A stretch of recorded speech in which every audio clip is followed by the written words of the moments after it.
Let me take it back to 1994. See, Nintendo had pretty much been dominating the gaming industry for over a decade by that point, which was a streak that Sony was about to end with the release of the PlayStation 1, which wasn't simply competition, by the way.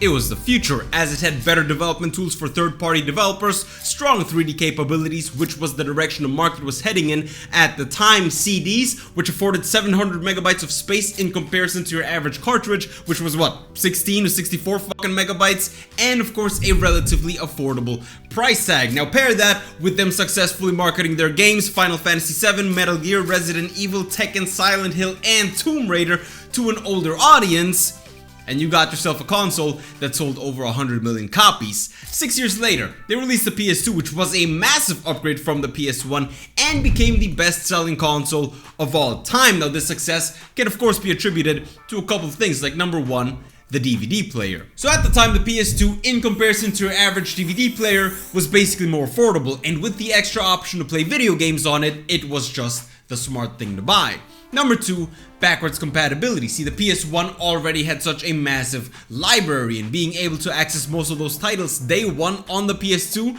meant that it was starting off with a massive advantage. And number three, I mean, the PS2 just had some of the most iconic games of all time.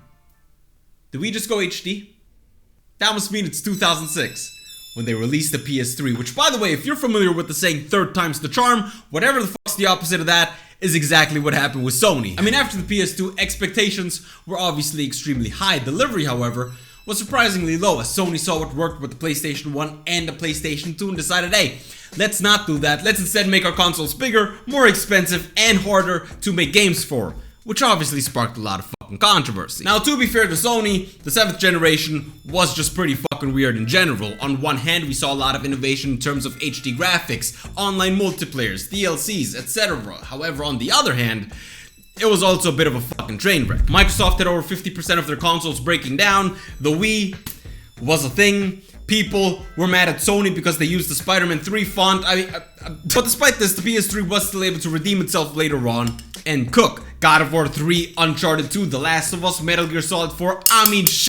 I'd say the first couple of years were almost fucking worth it. 2013, Sony released the PlayStation 4, which after the rocket start of the PlayStation 3 was not gonna be repeated, because Tony always learns from his mistake. Wait, Sony always learns from its motherfucker. Now, in my personal and extremely biased opinion, the PS4 was peak PlayStation.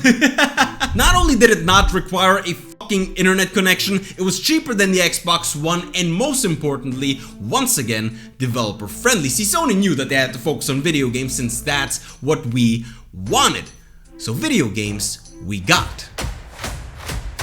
Ice is nice. Like, the PS4 pretty much dominated the 8th generation, and it wasn't even close. The Wii U, despite its great library, was considered a failed console. The Xbox One was an actual failed console whose PR team did a better job at promoting the PS4. Like, everyone was just all over the place, except for Sony, who managed to stay focused. Now, if you notice one consistent thing, despite drama or whatever, what is the one thing that Sony always managed to get right with the past 4 PlayStations? They always delivered great games. Like, it's always been a huge factor for their success since they started. Which brings us to 2020, when they released the PS5.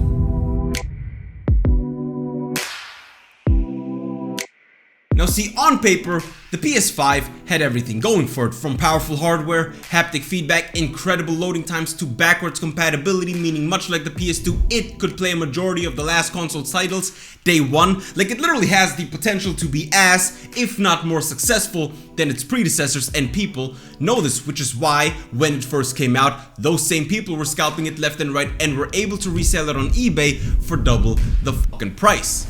But notice how I said has the potential, and that's because Sony has been losing focus. I mean, 4 years later, what is the one thing the PS5 still barely has? Video games. Spider-Man Remastered, The Last of Us Part 2 Remastered, The Last of Us Part 1, Ghost of Tsushima Director's Cut, the Until Dawn remake, the Horizon Zero Dawn Remastered, and the rumored Days Gone Remastered. Like, is this the PS5 or the PS4 Remastered? I don't fucking know. Like, these were some of the biggest titles on the PS4, with the last two I mentioned, by the way, already running at 4K 60 FPS on the PS5.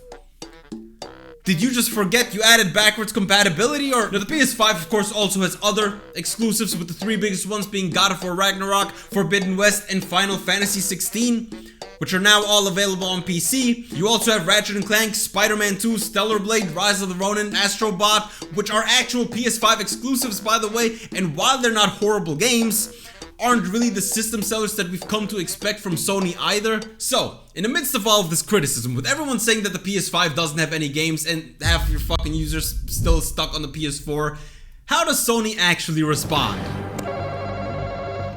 They release brand new video games. Oof, that's a logical answer right there. Brand new video games.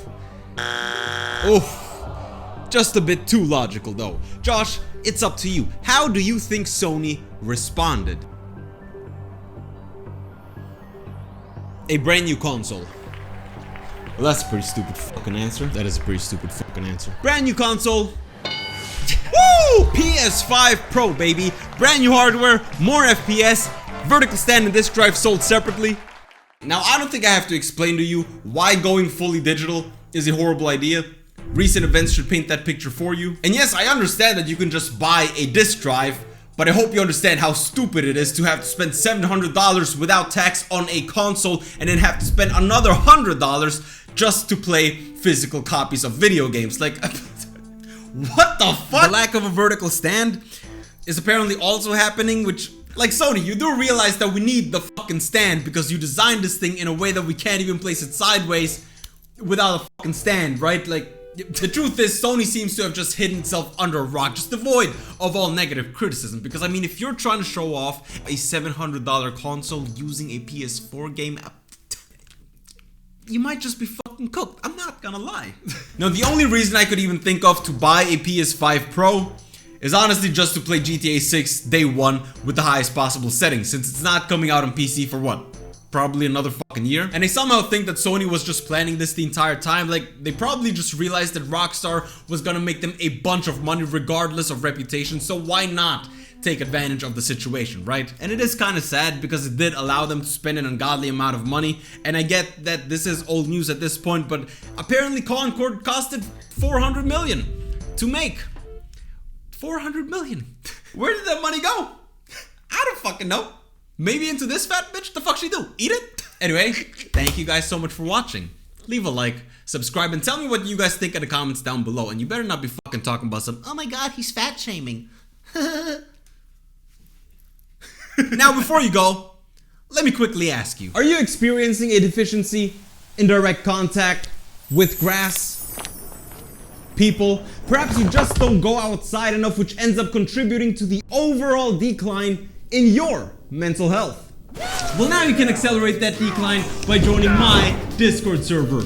A place where you get reminded daily that your life is meaningless. Get quoted for the dumbest fucking things. Learn how to count. Yes, we have a counting channel where we just count. But most importantly, it's a place where conversations can range from wholesome to...